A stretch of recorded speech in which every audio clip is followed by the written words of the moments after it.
আমি বলবো যারা মোবাইল চালাও, পাও দুটো যদি আগায় দিতে আমি পায়ে ধরে বলতাম, ওরে একটা ছুরি নিয়ে তোর গলায় জবাই দিলে যেই কষ্ট না পাইতি, এর থেকে মোবাইলের দ্বারা তোর আস্তে আস্তে জীবনটা ধ্বংস হতে চলছে। তুই নিজে নিজের জীবনের গ্যারান্টি দিতে পারো না। তুই দাওরা হাদিস পাশ করবি, তুই কামেল পাশ করলেও এক সময় মোবাইলের নেশায় পরে তোর জীবনটা ধ্বংস হয়ে যাবে। শেষ পর্যন্ত বলবি বিয়া করিয়া বিদেশ যাওয়া লাগবে, মাদ্রাসায় পড়ানোর আর সুযোগ হবে না। কারণ মাদ্রাসায় কিতাবি ইলমের তালিম দেওয়া এটা বড় আল্লাহ পাকের একটা দেওয়া নিয়ামত। এই নিয়ামত যদি পেতে চাও আমার তিনটা কথা মেনে নাও। এক নম্বরে মোবাইলের আপন বানায় না, দুই নম্বরে বেআমল দুষ্ট ছেলেদের বন্ধু বানাবি না, তিন নম্বরে কোনো মুরব্বীদের সাথে বেয়াদবি করবা না। কলেজে পড়ো, স্কুলে পড়ো, তোমাদের কাছে আমার তিনটা অনুরোধ থাকলো, যদি তুমি ডাক্তার হও এই তিনটা কথা যদি মানতে পারো তোমার ফুলের মতো জীবনটা হয়ে যাবে।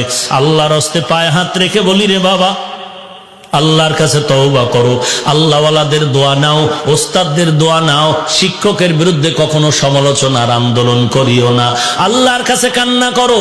ওরে যুবক, আমিও তো তোমার মতো একটা যুবক সন্তান। আমি যদি প্যান্ট শার্ট টাই পরিয়া দাড়িটা কামাইয়া একটা হাতে হারমোনিয়াম নিয়া মোমেন শাহী চৌরাস্তায় যদি গান গাইতাম, কে আমার গান না শুনতো?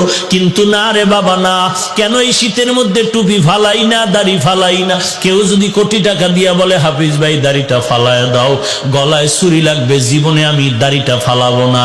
আর তোমার পায়ে হাত রেখে বলি নামাজ ছাড়িও না, টুপিটা মাথায় দাও। তুমি টুপি মাথায় দিতে চাও না, আর আমি টুপি ফেলতে চাই না কেন? একমাত্র কারণ একদিন তো মরণ হবে, তবে গুনাহগার হয়ে কবরে গেলে উপায় নাই। জমিন থেকে আসমান অনেক দূর, সূর্য অনেক দূর, এক জাররা পরিমাণ গুনাহ নিয়ে কবরে গেলে আযাব সহ্য করতে পারবো না। আমার ওস্তাদ আমার হাতের মধ্যে একটা বেতের বাড়ি দিছে, 3 দিন পর্যন্ত আমি কান্না থামাইতে পারি নাই।